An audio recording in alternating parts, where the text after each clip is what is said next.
The Wisconsin Network for Peace and Justice had a major fall assembly that was dedicated to us addressing violence in our communities.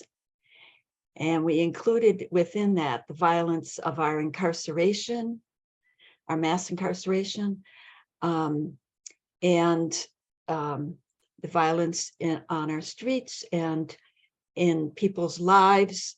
The fact that adolescents are growing up, many of them with hopelessness. And that is a kind of violence, as is lack of education, a lack of decent food.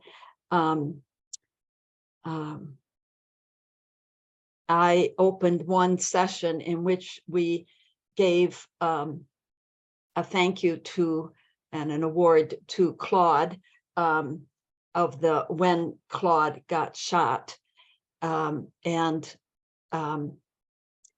the video regarding that, which brings all of us to really explore how we are, what we could do more in our communities to connect people, to give hope to young people, that they have a future.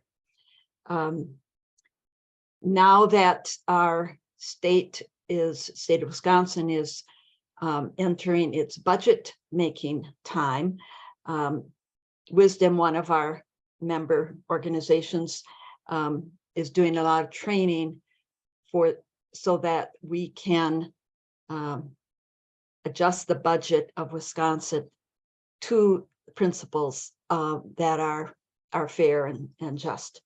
And that includes a large part of changing what we do about crime and enriching our communities so that youth in particular, but all of us, have more hope for the future.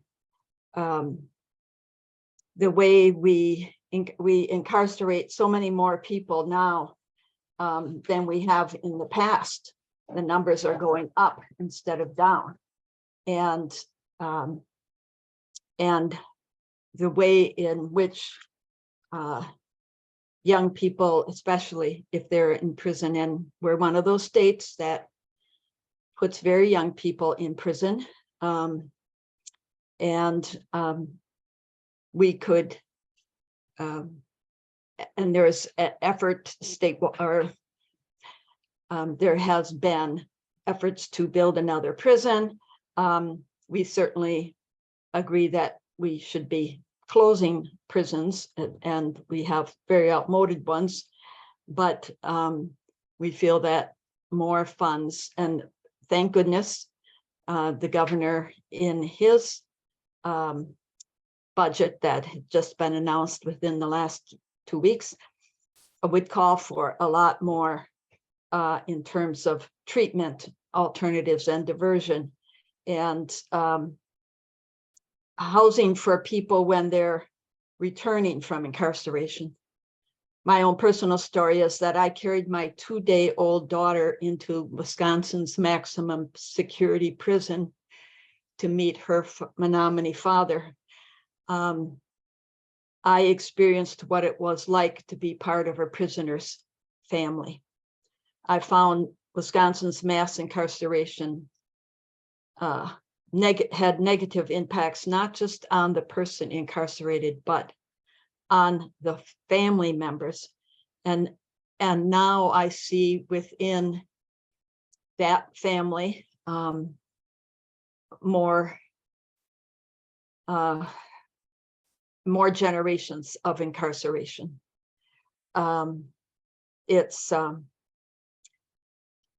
But we have to address this, and that's what was stressed so much in our conference. We had a speaker from one of the schools, public schools in Milwaukee, who is outstanding in pointing out that we have to improve our education so much, especially in our large cities that have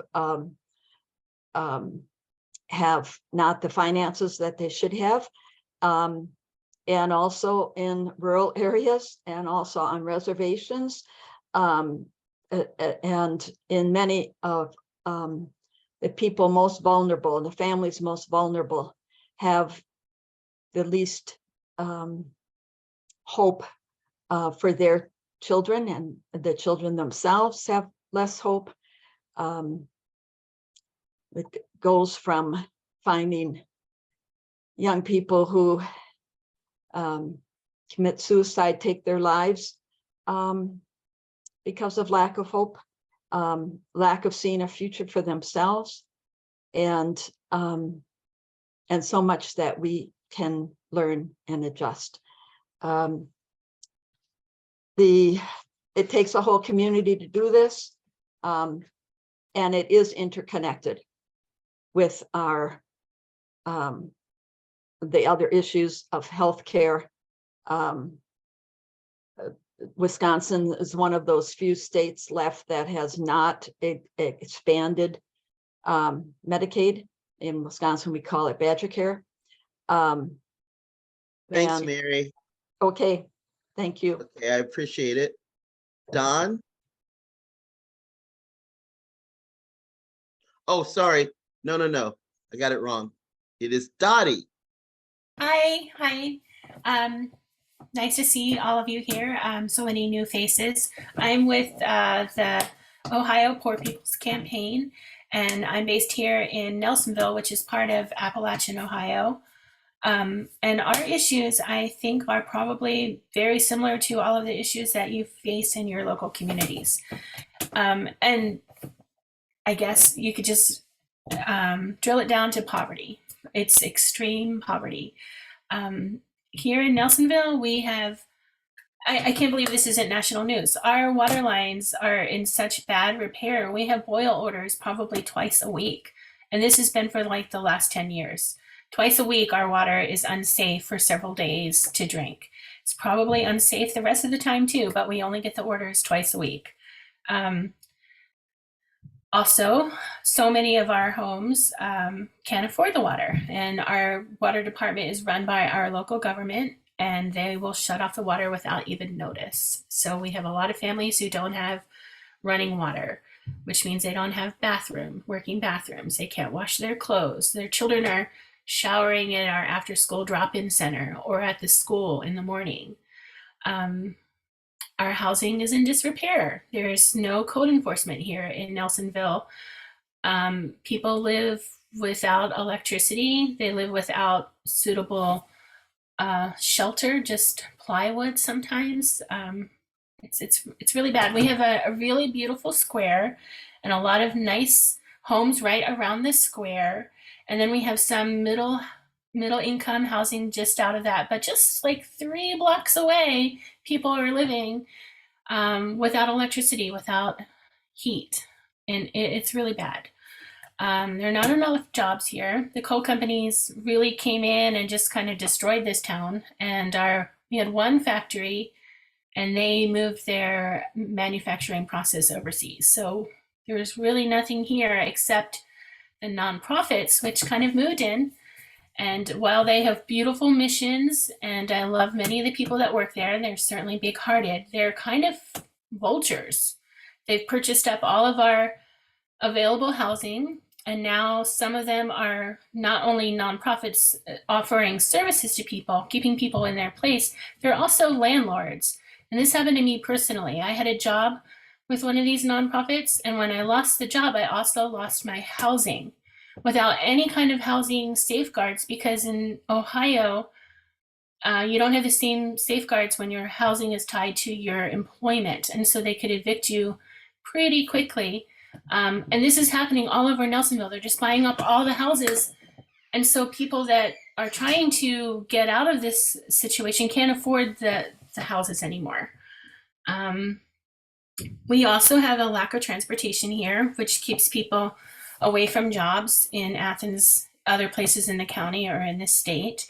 We finally got a bus system It comes 5 days a week. It only goes in one direction. So, for example, if you want to go to the grocery store, you have to travel for a whole hour to come around to the grocery store before you can get there, even though it's like a 20-minute walk.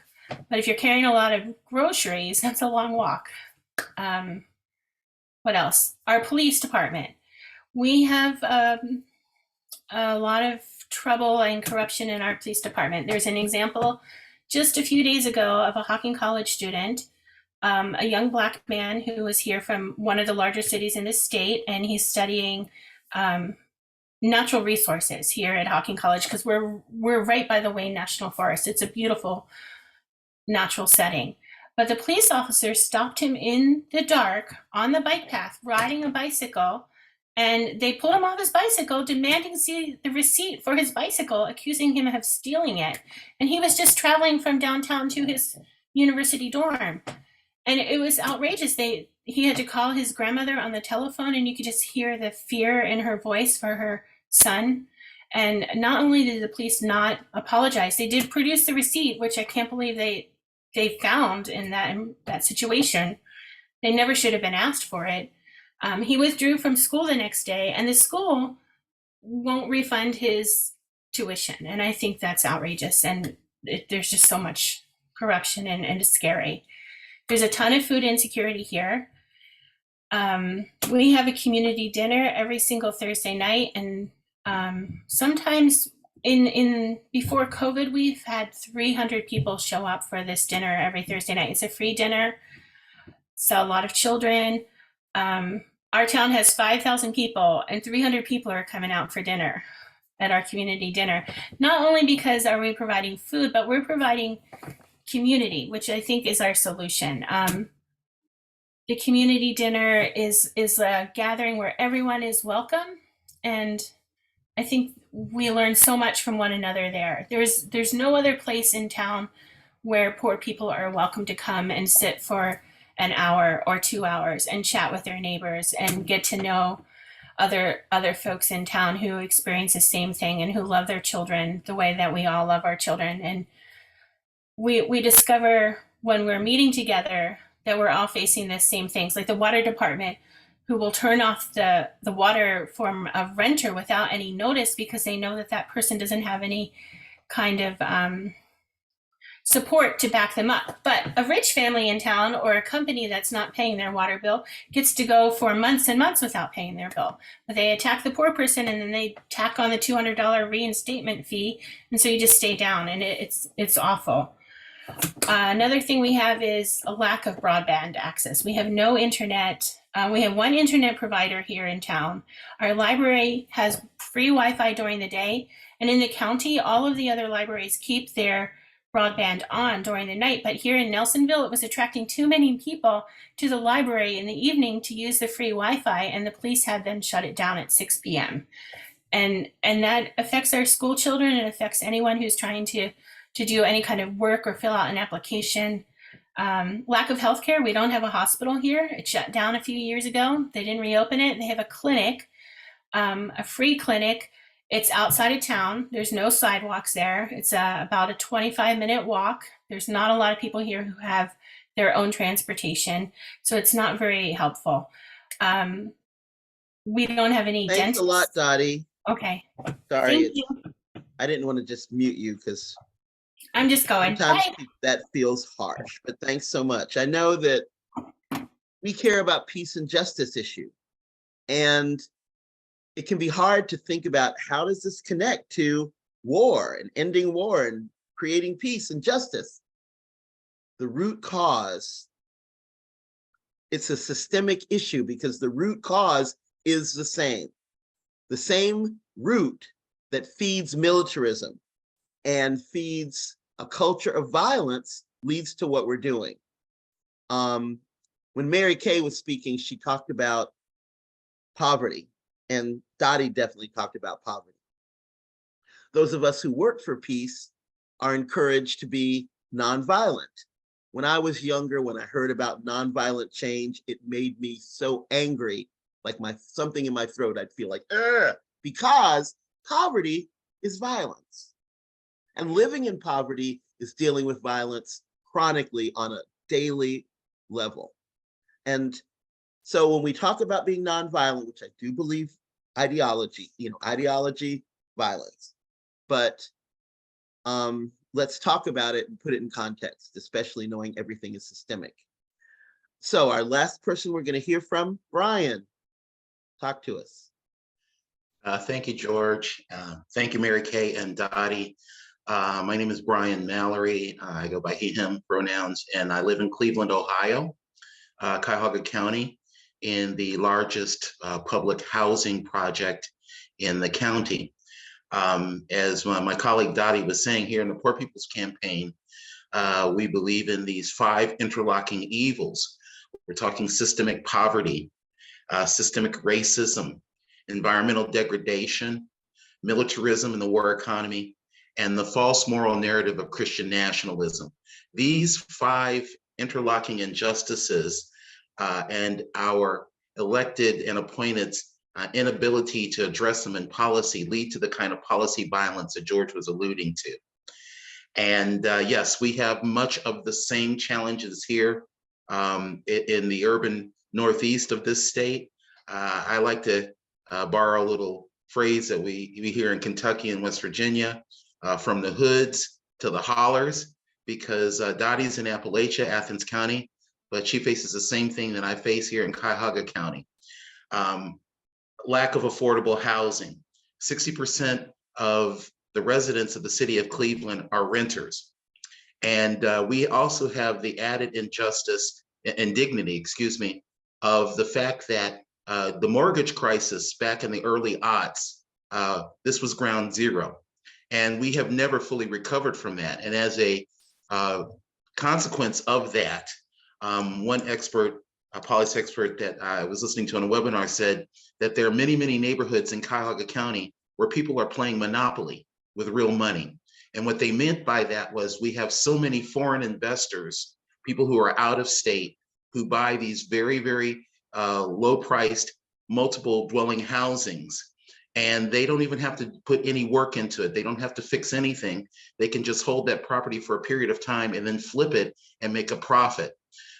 This exploits those low-end renters, and that area of Cleveland housing stock is disappearing like a snowball on a sidewalk in July. It is very, very hard to find any kind of housing of any kind of substance under $800 a month. Too many Clevelanders spend up to 50% of their disposable income just to keep a roof over their head. I'm also going to move on to mass incarceration and over-policing and the incarceral state that we are under here. We are very pleased that we were able to delay a $750 million, yes, $750 million county jail to continue incarcerating citizens of this county. We are working hard to have alternatives to incarceration through alternative policing models and stuff. But some of you may not realize that Cleveland is one of these cities that is under a consent decree from the Federal Department of Justice. And we have been under that decree now for well over a decade, and it is still looking tough because even though the citizens passed a review board and a bond issue this last election, City Council refused to fully fund it to the amount that the mayor was asking. So we have some work to do there as far as who's on that and the amount of wherewithal they have to do their job. We also have in this town some very horrible examples of environmental degradation. I live in the near west side of Cleveland, and a quarter mile from where I'm sitting right now talking to you is one of the larger polluters here, a company that does stone and aggregate and concrete, and they have large uncovered piles of these building materials that blow across my neighborhood routinely. Not to mention the 600 to 800 trucks that come in and out of this facility that roll on the streets by me. So as you can tell, we have a lot of challenges. And then lastly, I want to talk a little bit about the benefits cliff. the pandemic benefit is ended. And for us here in Cleveland, we're looking at a massive spike in poverty, childhood poverty, food insecurity because of the SNAP benefit being gone. We are looking at the subsidies to support rent and utilities. I'm privileged to work with Don Bryant with an organization called Utilities for All. We believe utilities are a human right, and in a modern society, you have to have them. But we say we face the same challenges with broadband that Dottie was talking about. We face the same challenges with the public as well as the private utilities, being equitable to low income and poor customers. And we all know what the upshot of First Energy and the householder case that directly affected us here in this part of the state, because where I live, First Energy is the major electric supplier. So I'm just going to just tie it up here and say we believe that the solution to address these issues, first, they're all interconnected. You can't separate one out from the other. And we also believe that you have to prick the heart and the conscience of the electorate, of the nation, of our neighbors. And we do that by changing the narrative. And we change the narrative by changing the narrators. Those folks who are closest, most deeply and impacted by these issues are the people that we want, speaking on them, proposing solutions, and being a part of the Poor People's Campaign and the work that we're doing. So thank you very much for having me here on the Saturday morning, and I'm going to kick it back to you, George. Thanks so much, Brian, and thanks doubly for being done with 30 seconds extra. Yay! We're going to use some of those 30 seconds to give you some more information. And I'm going to be really politically incorrect and let you know that what we're doing right now, before we do our breakout groups, we're collecting data. And so minds like mine think of, you want to only deal with so much data at a time, but I'm going to give you a little bit more data, going all the way back when Mary Kay was speaking. She mentioned when Claude got shot. There is a film documentary, I don't know exactly what to call it, about that incident when a father of three was shot in the face by a 15-year-old. I can't tell more details than that, although I'll put links from I'm going to show you a clip right now before we go into our breakout groups. And I'll put a link to that clip in the chat. But it's worth just sharing a little bit of. Okay. About the sentence for Nathan. This becomes a lot bigger than just me. Have you thought about the sentence for Nathan? This becomes a lot bigger than just me. It's pretty much a statement toward how I feel the community should feel about crimes that's going on, and how innocent victims should have justice brought to them. What do you think would be a good sentence for him? I've sort of withheld what I think he should be sentenced. I know you asked me a couple times because I'm like, I wasn't the one that was shot. Right. But you're asking me now. Yep. Yesterday I went on this prison tour here. We went to this one block. They were all young Black guys. They couldn't have been over 25. They were in solitary confinement for 23 hours out the day. A lot of them were just going crazy. I mean, they were banging on the door. They were running their bodies in the door. And I think about a 16-year-old like Nathan. He's going to be toast in prison. He's not going to be able to. And I don't think prison is the best place to rehabilitate him. There's so many people locked up here. Boys under age of 30, half in Milwaukee, under age of 30, Black men are locked up. I mean, I see the statistics. And even though half of people locked up, how has that stemmed any of the crimes that we're seeing? It becomes, are we trying to do this as a deterrence, or are we trying to get justice?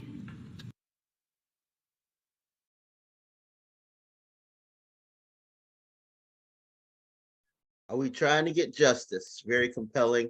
Thanks for letting me know about that, Mary. And as I said, I'd share that with the links with y'all later on. We are about sharing resources with UFPJ because we're about creating a strong network, creating a network that can help all of our goals, uplift all of our voices in the spirit, in many ways, of the fusion organizing that the Poor People's Campaign, A Call for Moral Revival, are doing. So now I'm going to put us into a breakout rooms for about 30 minutes. We will have 3 of us will be facilitating these breakouts. I know that Francis, thank you, Francis, volunteered to be one of the facilitators of one of the rooms. And Stephanie will be another facilitator, and I will be facilitating one of the rooms.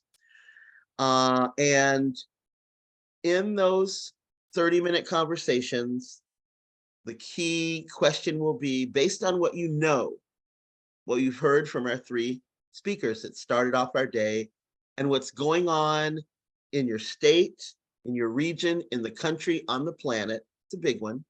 A big question, that is. What can we do together to move us closer to justice and peace and away from a culture of violence and those 5 interlocking evils that Brian talked about?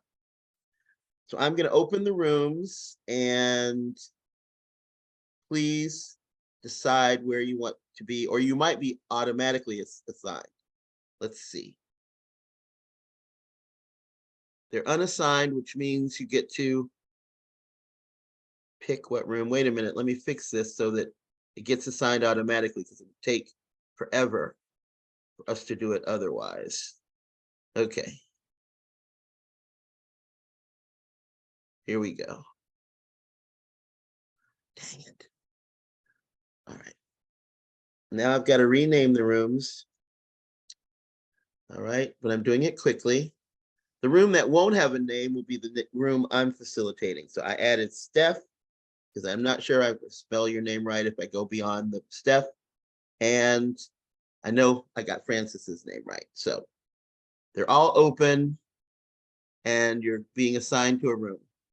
See y'all in 30 minutes. So it'll be 10 after 11 or 10 after 12 when we come back together.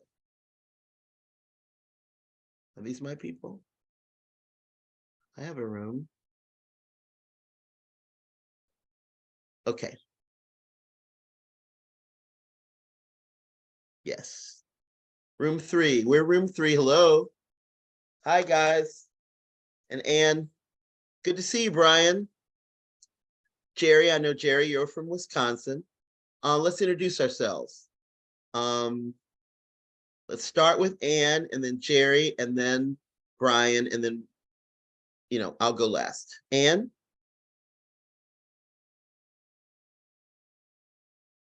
Uh-oh. Anne, you want to introduce yourself?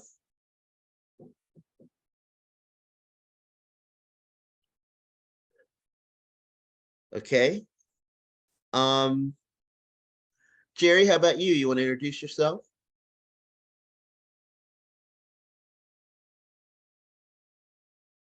Can you unmute and introduce yourself, Jerry?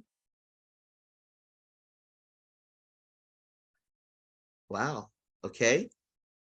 Are you able to introduce yourself yet, Anne?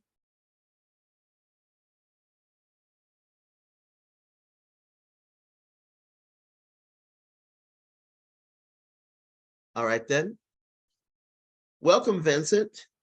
We're doing breakout rooms right now. Would you like to introduce yourself? Hello?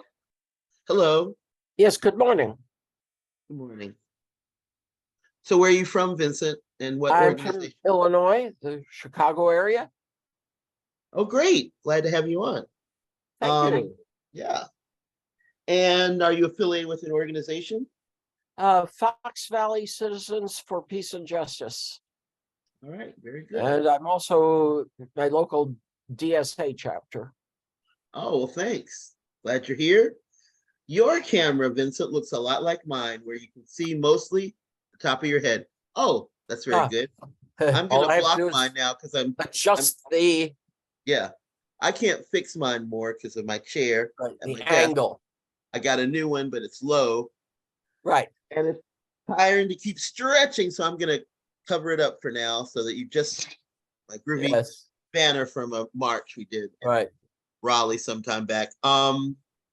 So we're gonna come up with ideas for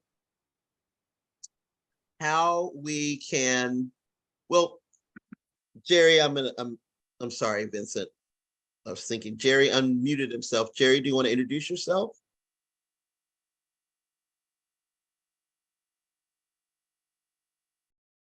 Hey, Jerry, you want to introduce yourself? Okay. It's a free world. You get to stay quiet if you wish. Our time now is going to be spent. At the beginning, Vincent, we talked about what people are facing where they are. And Mary Kay Baum with Wisconsin Network for Peace and Justice talked about issues connected to young people feeling hopeless, crime being a problem, the incarceration system, and poverty.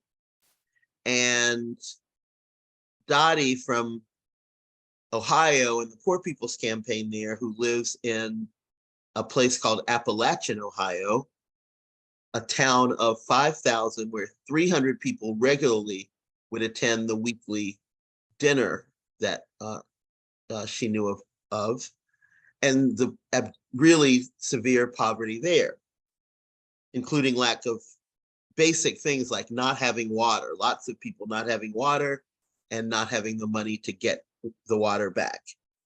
And then Brian, also in Ohio, Poor People's Campaign, also spoke of poverty and what poverty does in Cuyahoga County, which is where Cleveland is.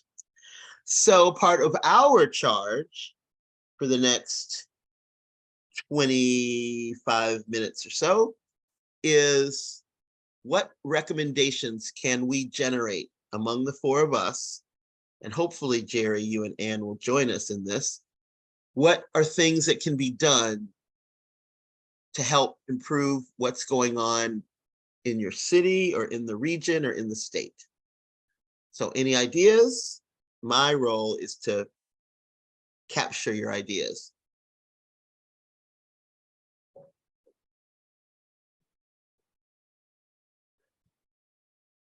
Wow.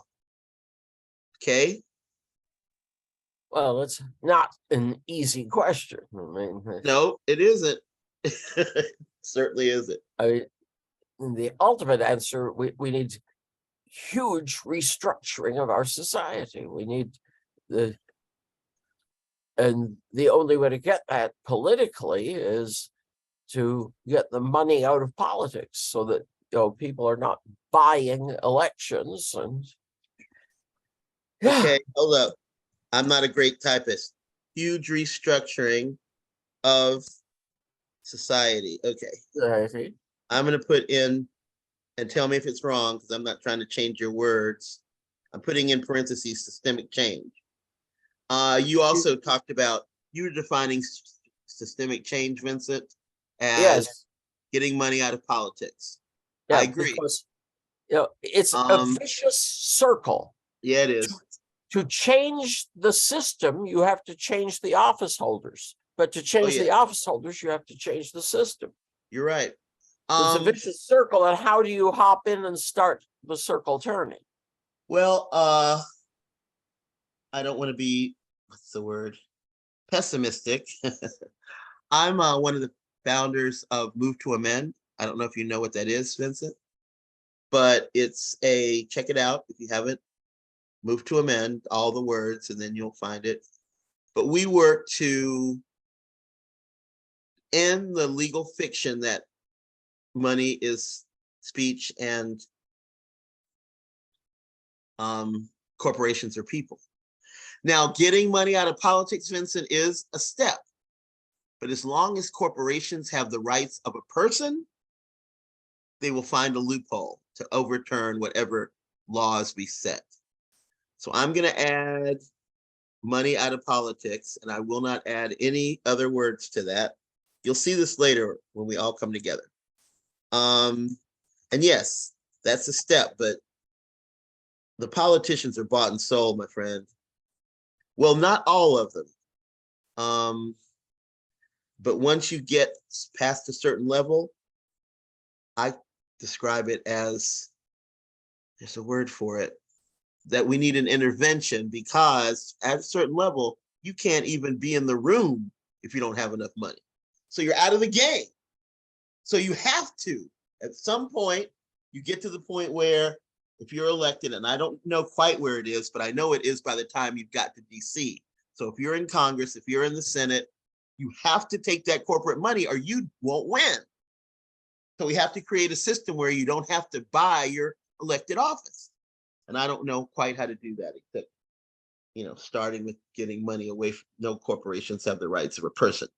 For a corporation to use the 14th Amendment, the amendment that was designed so that people like me would not be enslaved to be a person, for a corporation to use that amendment, talk about hubris.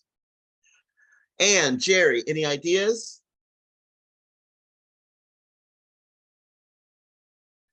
We have 20 whole minutes left.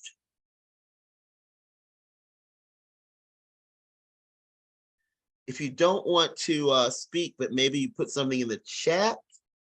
Let's see, I don't have anything from Anne or Jerry in the chat at the present. So, I don't want to overtax you, Vincent. And I guess we could, if y'all don't want to talk about it more, we could take a 15-minute break. We convene together at 10 after the hour. And right now it's almost 10 before the hour, so that's 20 minutes. But if you took a break, don't go away. Just turn off your camera, have a cup of coffee, read a chapter of a book you like, make a sandwich. These are 20-minute activities. Yes. Because I don't want to just, hear my own voice for 20 minutes. And Vincent, if you've got other ideas, I'm happy to collect them in the notes.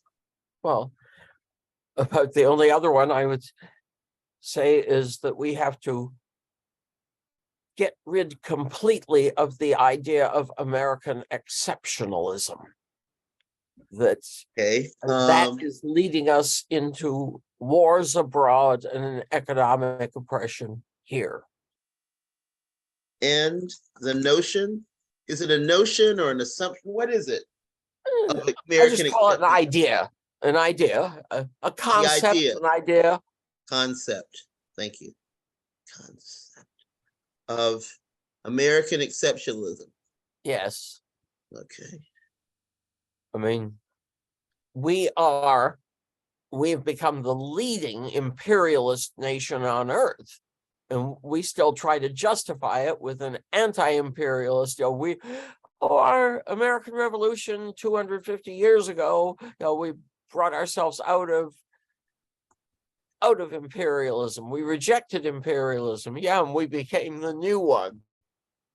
And you said we're the what? The vengeance in the post-World War II era. Okay, wait a minute. I'm trying to capture this. In the concept of American exceptionalism, yes,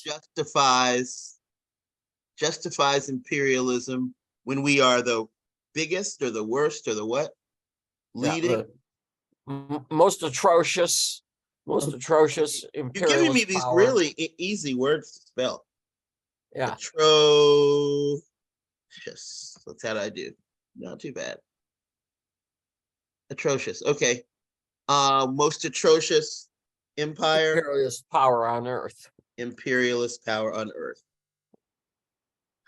Okay. And where in the world are you again? Vincent, you're in Wisconsin? Illinois. Illinois, you're in Illinois. Yeah. Okay, very good. Wanted to remember that. In the concept of American exceptionalism, justifies imperialism when we are the most atrocious imperialist power on earth. Yes. Yeah. Okay, so my thing with that and how I would also add to it is end NATO. I whispered it, NATO. So many years ago, like in 2014, was the first time I said around friends, I mentioned fascism, and everybody was really upset with me for saying that word. You can't say that word. You can't say fascism. People will react really terribly. It's a turnoff. It's wrong. So now I don't say anything, and I never say I told you so.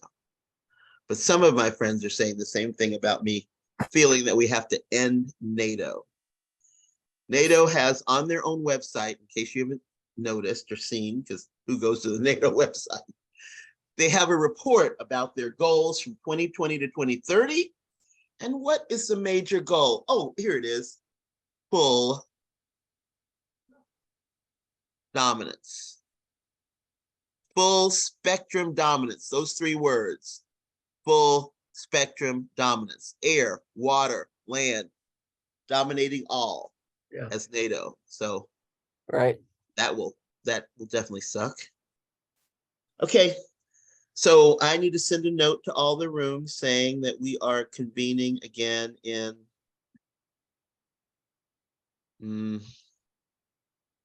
15 minutes. Yeah. And I certainly agree with you on the end NATO. I mean, it's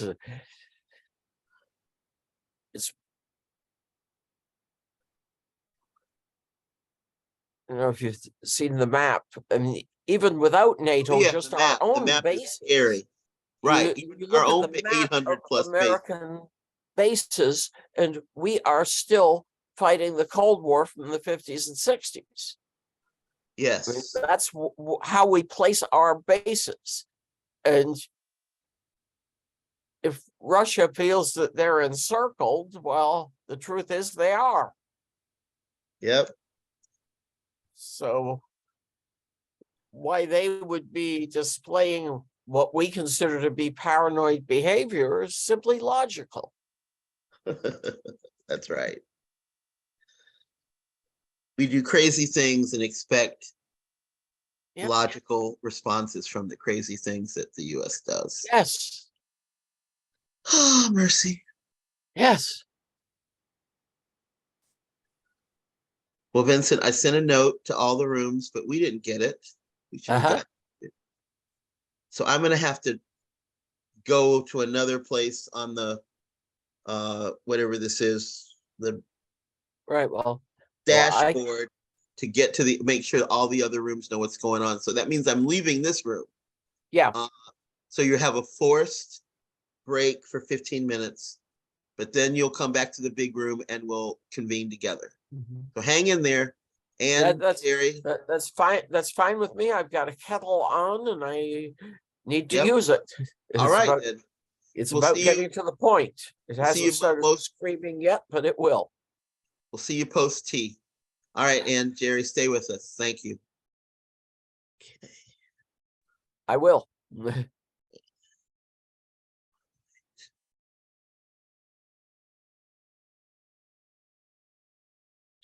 quite a bit of support in that area. So when I look at this, I'm extremely concerned about how climate change is going to start, already is, but start affecting Americans, because when Americans experience scarcity, even more to the, many people are experiencing scarcity in America, and it will happen more and more as climate change takes over all kinds of systems. And I worry about the increase of war-like violence in our local communities, like we see in other countries who are already experiencing war because of scarcity. And I'll just leave it right there, because at this point in time, I don't know. That back to work and back to a functioning infrastructure and that. So, it's just, we have to continue saying this, I mean, how long have we been saying it? Some of us are in our 60s, and I know we've been saying it for 50, almost 50 years. So, but we have to find better ways maybe to communicate.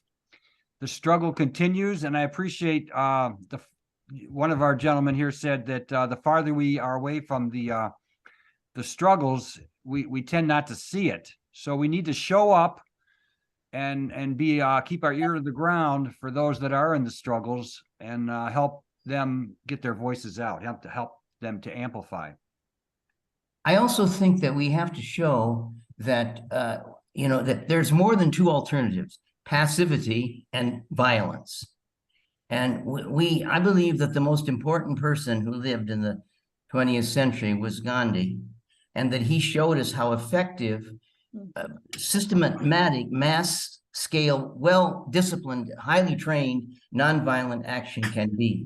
You can fight wars with nonviolently, as Gandhi did, and the 20th century and the early 21st century reveals that you can really achieve results. And there's a new book, not such a new book, but a recent book by Erica Chenoweth and Maria Stefan that documents the struggles for peace and justice from 343 from 1900 to 2006.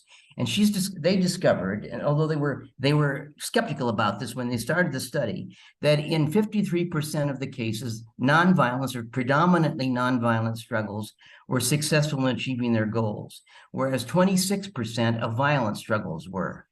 And of course, most struggles, they're not purely nonviolent or violent, but many of these struggles that were a part of the 53% success were predominantly nonviolent in achieving their. So we have to say well, what do you want us to do? Just lie down and let people walk all over us? No, there's a different way to resist and to fight, and there's proof. Both academic studies and actual events, historic events that show that way of struggling is very effective. We all know it personally, either directly or indirectly through the civil rights struggle in our own country. Jerry, would you put that in the link when we get back to the main building? And Dottie, did you want to say something before we're pulled back? Oh, no, I've learned so much from all of you. We're all facing similar issues, and I feel like they all stem from poverty. We're spending our money on things we shouldn't be spending it on. It seems so simple. Why can't people get this? George Stack, sorry to interrupt, but Don, are you using the Jamboard now? Yes. So okay. I recognized your color. Who's not using the Jamboard? Did we lose Stephanie? Do you know? Stephanie's not in our group. Correct. Sorry. True. Okay, I'll try to find her. Because that's the only other person who had access, right, Don, to the Jamboard? I think so. Okay, thanks. Oh, Mary Kay, Yeah, you had access to the Jamboard. right, but it was the same one that Don. Don has. He Yeah. So the notes in yellow are y'all. Yes. Okay, very good. Thanks. See you in about 7 minutes. Oh, okay. We have some more time. I've lost the, let's see. Oh, there, I'm back. Got it. It's possible we're ending our group, maybe. I think, yeah, I think George is. That's me is popping toggling in. back and forth in and out and recording some of what we're saying. It's true, I that's am. good. And Francis, I apologize for the timing on this not being ideal, but have y'all been able to capture your ideas somehow in a way that can be shared? I think not yet. I'm not sure our conversation is finished or is progressed that far. Okay. Well, you've got about 6 minutes left. Okay. All right. Okay, so sum up and capture right, what you can okay. in writing so that we can share it with others. Thank you. Right. So let me put in my 2 cents here. I think when I think of what Peace Action in Cleveland has done, that has resonated most recently. It's about is about finding things that help us connect to other activists in our local community. And on April 4th, or April 3rd this year, we do a collective reading of the Martin Luther King speech, Breaking the Silence.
trust the movement. I negate the chaos, uplift the negative. I'll show up at the table again and again and again. I'll close my mouth and learn to listen. Whoa, whoa, oh, oh. Whoa, whoa, oh, oh. Whoa, whoa, oh, oh. Whoa, whoa, oh, oh. Whoa, whoa, oh, oh. Whoa. These times are poignant. The winds have shifted. It's all Copyright. I know who won't, but I don't know who will, so I'm not going to give any chances. Okay, go ahead, Mary Kay. Actually, I think Don should do it because he wrote the notes as it went along and he could probably pull it together better. Don? Sure. Well, as you can see, we have it written here. Issues of concern stem from poverty. The community must bring justice for those who are denied. So we know that it's not going to come from the authorities. We have to join together to demand it in however we do that. And as we are comfortable in our own environments, we often don't know what is actually going on in the inner city or in Appalachia or places where poverty is overriding and people are just drowning in their poverty and struggling so difficult. So, we brought back the military industrial complex that came in, of course, and that's been a major factor across the country. That's, again, the STEM. It stems from that generally, although there's some other issues that, corporate profits, and all that, but mostly number one was the military budget, the Pentagon budget. So there's a movement in Wisconsin that we could probably bring to other states. I'm trying to find it in our notes, but The above money out of politics, right above that, back from the brink. back from the brink. That's it. Thank you. We talked about how do we build our nonviolent struggle? What is it? I mean, I shouted out, get arrested, but then I was, quickly, people said, well, everyone doesn't have to get arrested, but we do need to stand together. So study nonviolence, show up for rallies and demonstrations and at city halls and in boardrooms, and join the affected people and help amplify their voices. So there was probably a little bit more, but be disruptive. That was part of it. Yes, disrupt. Okay. Am I muted? Am I unmuted? I don't know. We can hear you. Oh, very good. Sorry, I couldn't see because Yeah. I covered up the thing so that I wouldn't have to stretch my neck to be seen. Because when I sit naturally, you can't see anything but the top of my head. So I apologize for that. But thanks for that. That's a lot. And it's good stuff. Back from the Brink is a national movement. So other parts of the region can be part of Back from the Brink. And this is a great question for us to take on. How do we build our movement for the nonviolent struggle? And here we go. Let me move this here because I remember hearing someone in your group talk about there are more than two alternatives. You don't have to sit, lay back and be stepped on, but you also don't have to blow people up. That wasn't the way you framed it, but that's the way I heard. And in my group, oh, no, Francis is next. And Francis, you do not have the benefit of the Jamboard notes. So we appreciate you doing it on the however you can and getting anything written to me so that I can include it in what goes with the recording when it goes out to people. So talk to us, Francis. You need to unmute.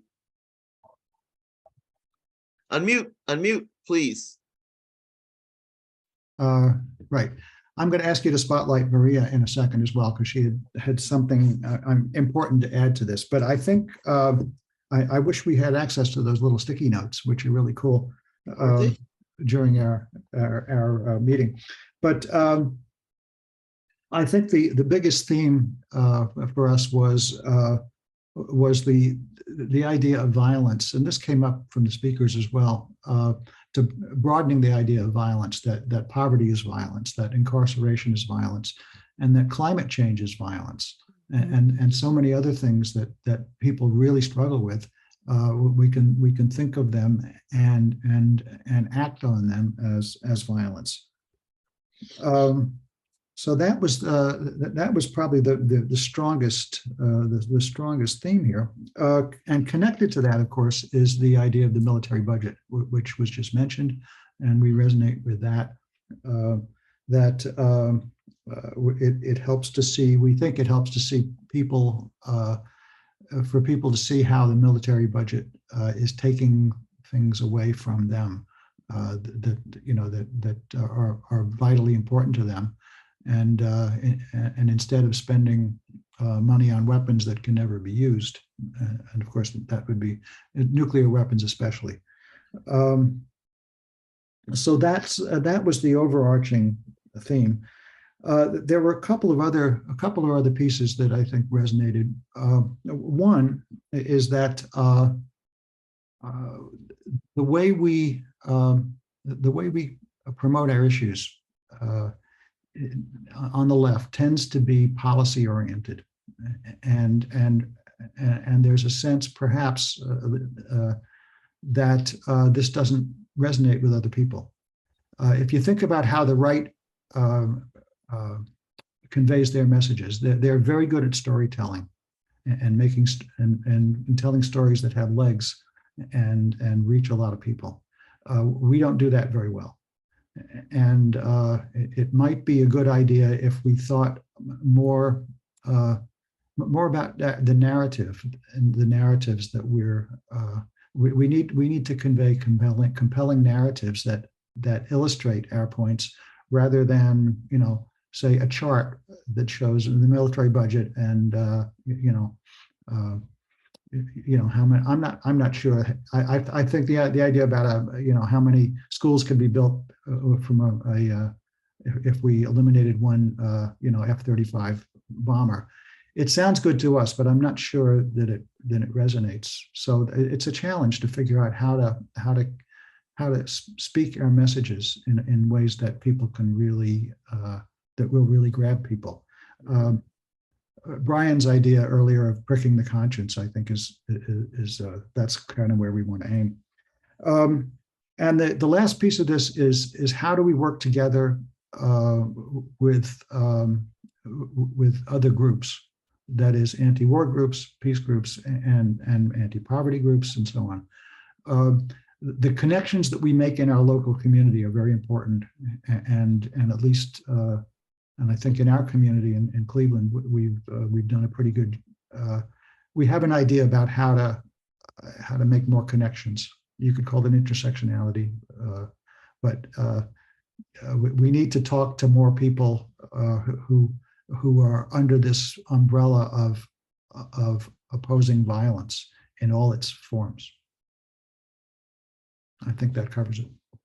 And now I will. Maria, you want to say something? Maria. Yeah, people from Cleveland will be familiar with this, but just talking about the narrative, it's fine to have a narrative, but if you don't have an audience, it's not good. So Cleveland Nonviolence Network in 2016 put together this platform, and the scaffolding for the platform was some disciplines or practices that could move us forward and keep us from to have a vision of what we could be. And so the 5 things are radical amazement, radical hospitality, good stewardship to create shared abundance, compassion for every sentient being and ecosystem, and truth, reparations, and reconciliation. And a lot of the things that we talk about in terms of people can't wrap their minds really around nonviolence. So we put these 5 practices together for people to understand what what nonviolence looks like affirmatively. It's not the negative word that it sounds like, but it's the positive word.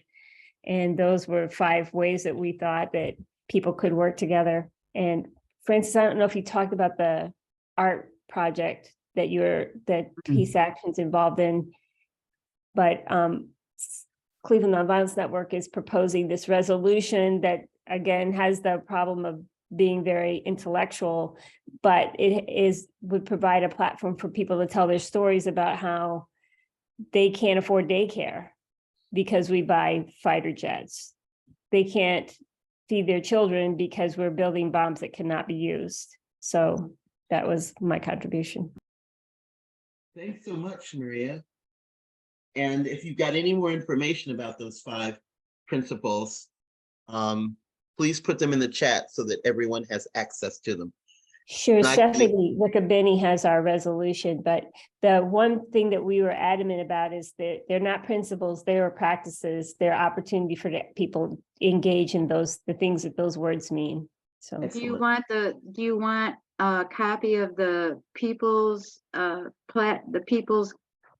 People's Justice and Peace platform, or the resolutions we presented to Stephanie House and Cleveland City Council? I think the resolution might be more helpful today. The resolution? Okay. Thanks so much. We want to collect as many resources as possible.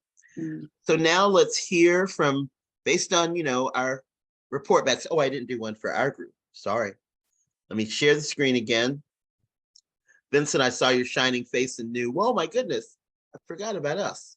So we didn't have as much time as everyone else because I had to do technical things, but I will share that we feel that the concept of American exceptionalism needs to end because that justifies US imperialism.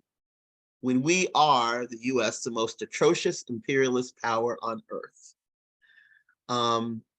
One step towards that is getting money out of politics, ending the concept that corporations are people or that corporations can rule us, because right now they can challenge any law, change any law to their benefit. And that's not helping us at all. And this all helps us create a restructuring of society and getting systemic change. A huge restructuring. I gave you credit for that, Vincent. And one other step towards that is, although it takes a lot of work to do this, would be ending NATO. So there's some more here. Let me check these out. I don't know who added these. Poverty and climate change or violence. Yes, they are. George, I added them for when Francis was speaking. That's from their group. Oh, beautiful. Okay. Couple ones, yeah. I will fix these later so that we can see all of them, and they will go out with the recording and any other notes, including the chat. But we've still got a bit of time together, and I want to hear from people who haven't spoken yet. In terms of, what do you think of what you've seen and heard? Is there something you have a strong yes opinion about, or anything you have a strong no opinion about? Anything you want to add to the conversation that will help us have some collective recommendations from today? So the stack is open. You can say stack, you can raise your hand.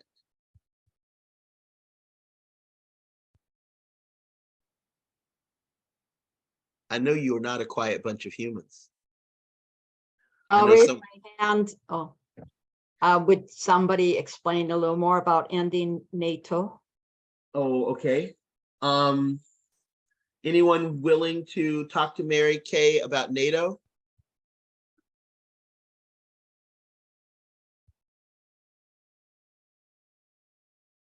I'll jump in because I'm a little frustrated with NATO right now. All right, go ahead, Brian. Yeah, and while the struggle You against could briefly, Brian, start with any overview or what you know about NATO in terms of like a description or maybe a definition. Sure, sure. North Atlantic Treaty Organization came out of the Cold War as a Western counterbalance to the Soviet pact nations, those that were so-called behind the Iron Curtain. But since the collapse of the Soviet Union, what conventional wisdom has that NATO and the balance of terror through nuclear mutual assured destruction and all that has kept Europe relatively peaceful.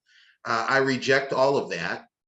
We saw in the 90s with the breakup of Yugoslavia, that a European war, and now we have the largest European war going on in a century.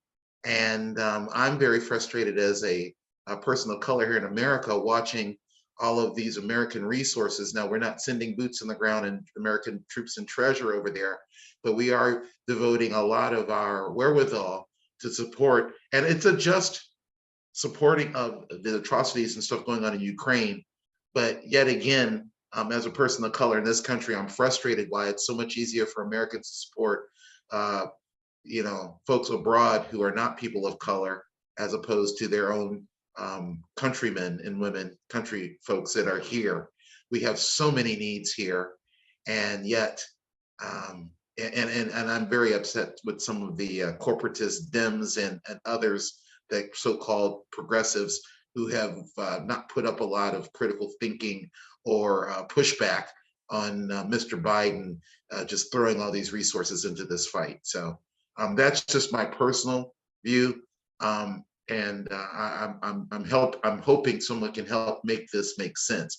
To me, the violence going on there is every bit as horrible as the violence going on in South Sudan, as the violence going on in some other places. We have Haiti right under our nose, and we've had a whole decade and a half of a series of calamities there, but yet the majority of American mass media and focus is in Europe and the Ukraine.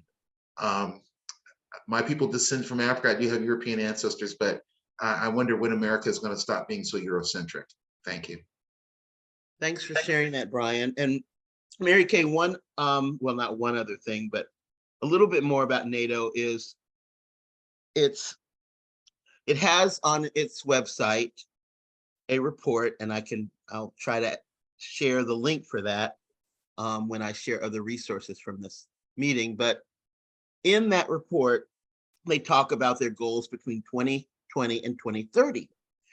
And their overall goal is full spectrum dominance. They want to dominate all, when it comes to the military or any use of weapons, they want to have dominance over land, air, and sea. And that, to me, is enough of a justification that they need to end. But that's just me. Anyone else on the stack or have a question? Hands up. Thoughts? Jerry, I can tell you got something. Yes, yeah, I would like to say that I think that that the information we're getting about Ukraine is very propagandistic from our government, and NATO has a lot to do with this. Mikhail Gorbachev had a really visionary plan for a security system that would include all of Europe, and we promised to follow that plan, but we didn't. And as you said, George, we've just encroached closer and closer to Russia. And this war is by no means unprovoked for that reason. I think we need to replace NATO with a security system similar to what Gorbachev envisioned, that would include Russia and others. But what we have to avoid is this insistence on American hegemony. And America, in fact, uses NATO to achieve American hegemony with the help of the European governments. So I think this plan, if it ever was useful, has outlived its usefulness and needs to be replaced with a much more inclusive security system in Europe. Thanks so much, Jerry. Michael? Just to play devil's advocate for a second, I agree that we need an alternative security system, but I'd like to hear somebody tell us how we achieve that while we're dealing with an authoritarian regime in Russia. That's a fascinating question, Michael. And I see you, Francis, but I want to Yeah. discourage y'all from having a back and forth about Russia and Ukraine. It is a hot mess, and we can't stop it. And, you know, shut up, sit down, and negotiate. That's all I Right. got to say. But Yeah. I want to make sure you guys have ample time to talk about what's happening in Wisconsin and Illinois and Mhm. Ohio, and how you can do some shared action to make the plight of the poor less egregious, to make situations to reach a sense of justice for people there closer, and to accomplish something, you know, in the next year or so. So, Francis, you go. Yeah, yeah, I was gonna second what Michael said, but I think NATO isn't going anywhere. And I don't think that we're going to get a lot of traction calling for an end to NATO. I like working in Wisconsin and Ohio and working with real people better. And, you know, as for Ukraine, I mean, we need to negotiate, and our government is not giving any indication it wants to do that. But that would be a better message. It's a more immediate message for what we can do now. Anyone else have comments about what's going on in your state or your area? Any upcoming activities that you want people to know about? Michael? Yeah, there's right now a ballot initiative that's being prepared by reproductive rights people that is going to be on the ballot in the fall, assuming that everything goes well with the signature petitions. I think this is an opportunity for social justice groups to get behind this effort, push for it, and then expand our movement essentially with the help of all the people that are behind reproductive rights, and also try to build bridges more than we have with other groups, especially environmental groups and there's numerous environmental groups out there right now that are pushing for climate action, and we should be building bridges with them.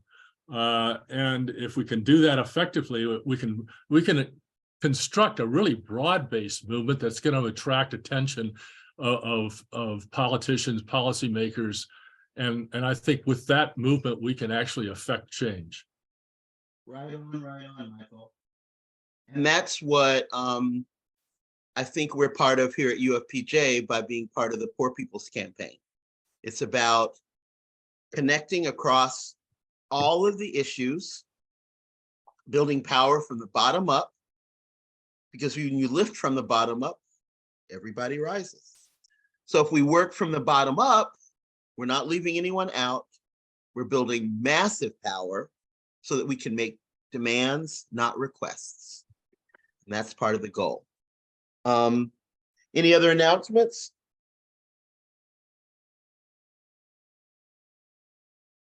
Okay, then. Yeah, let me go ahead. Let me say that Maria had asked me to mention this. The idea of the storytelling narrative idea, something I think we're proud that we're doing in Cleveland is there's an art project in a neighborhood called Slavic Village every summer, where artists do art installation in houses that are in buildings that are not occupied.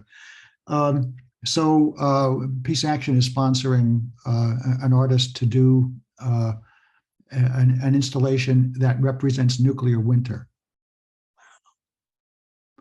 So that's the idea of sending a message that is really not even in words, but it's to make an impression on people. So I'd love to see us collectively do more of that kind of thing, where we're doing something that's kind of dramatic and riveting. Mm-hmm. George, One of the things George I'm going to Friday. put, yes. Mark Stansbury. Dayton Peace Museum just reopened, and that's another resource that we have in Columbus, and also the Wilmington Hiroshima Memorial collection is very important for nonviolence training. I love the idea that we start having these regional discussions and really understand Ohio does have some really good resources. And I'm sure Michigan, Indiana, all the other Wisconsin, all of them do. Thanks, Mark. George. Yes. So too often, our wars from whichever political party they're coming from, you know, now we have a Democrat at the helm, and too many Democrats are afraid to go against him, I'm afraid. And same thing happened under President Obama. But when Bush was leading the war, boy, the marches were powerful, right? In Iraq, the war in Iraq. So, okay, and then just saying that, but I also want to go to sort of what Michael said, as far as reaching out to and working with other groups. This is the same principle can be applied to how the US and Russia work together. Let's find our common denominators, which we've had before. I mean, we got some prisoners released a few months ago, and so someone from Russia was talking to people from the US.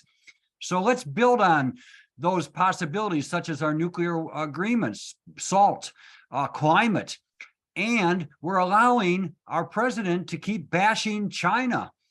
And you know, we need to be working with these groups. So that's all. Very good. I just want to thank the people that organized this meeting. And George, especially for facilitating it so beautifully. And I feel strengthened from our conversation. Awesome. Thanks, Jerry. That was our goal. And thanks, Brian, for your heart. I put in the chat, but I'm trying to fix it now. It didn't work. Some of the resources for today. At the top, you'll see the 2-minute clip we saw from when Claude got shot. And then here is also a clip for the 1.5-hour DVD. I was trying to put a space between those, but when you hit the space bar in the chat, it just posts the dang thing. So I'm sorry it all runs together. Okay. After that, you will see beginning on after the DVD deal, beginning with the number 08, and I'm sorry there's not a space there. You can go to UFPJ member group benefits page and explore what would it be like if you're not a member group currently to check out what are the benefits of being a member group. And then the next link is our resources page, because we like member groups. We don't have one for every member group on that page, but try to get from member groups your resources that you can make available to other people in the network. That is the point of having a network, to share and enhance and promote each other's information. And last, there is the link to become a member group. If you're not a member group and you'd like to be part of the network, please sign on. And there is information on that page about an appropriate donation to make as a member group. I think the smallest donation is like $50, depending on your budget. And if it needs to be less than that, just send me a message and it'll be okay. So that's information on UFPJ. And we're going to end a little early, unless someone else has closing comments. Sally, go ahead. I just think that an important part of our group. Introduce yourself, Sally Weiss. Who are you? It is unmuted. You can't hear me? I can hear you, but tell An people who you important are. part of our group, an important member of our group was Dottie. Can you hear me now? Yes.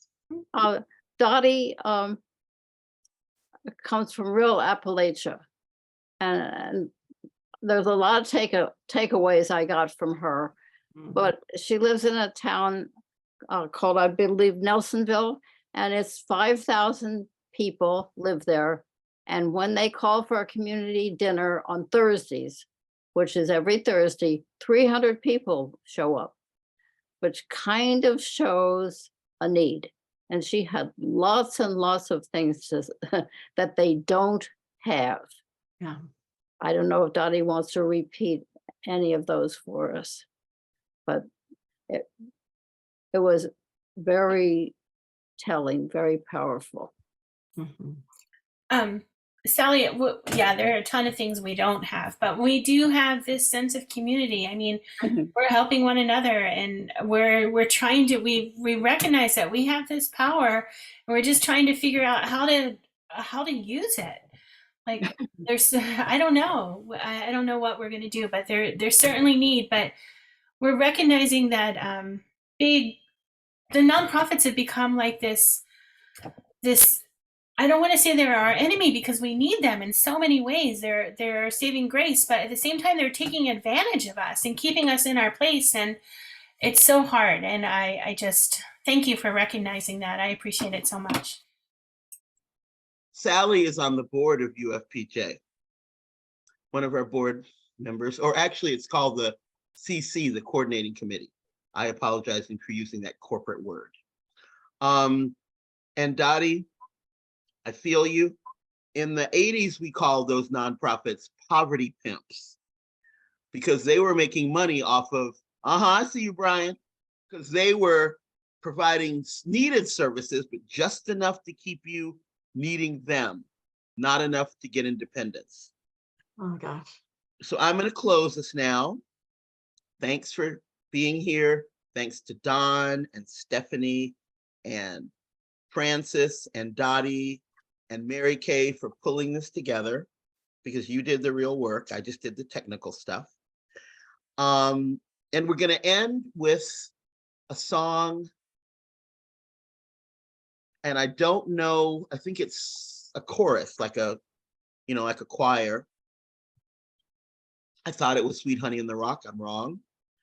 But I hope it leaves you with the feeling of, that when you go to a really good church service and you have a call to altar call, I hope that you feel like this is the call to action. Go out and do good.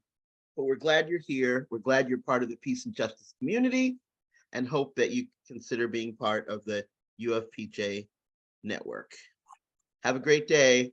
Save the chat. I'll end the meeting after this song. You've got time during the song to save the chat. We who believe in freedom cannot rest. We who believe in freedom cannot rest until it comes. We who believe in freedom cannot rest. We who believe in freedom cannot rest until it comes. Until the killing of black men, black mothers, sons is as important as the killing of white men, white mothers, sons. We who believe in freedom cannot rest. We who believe in freedom cannot rest until it comes. Not needing to clutch for power, not needing the light just to shine on me. I need to be just one in the number as we stand against tyranny. To me, young people come first. They come first. They have the courage where we fail. If I can just shine a light on as they carry us through the gale. We who believe in freedom cannot rest. We who believe in freedom cannot rest until it comes. I'm a woman who speaks in a voice, and I must be heard. At times I can be quite difficult.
Bye, everyone.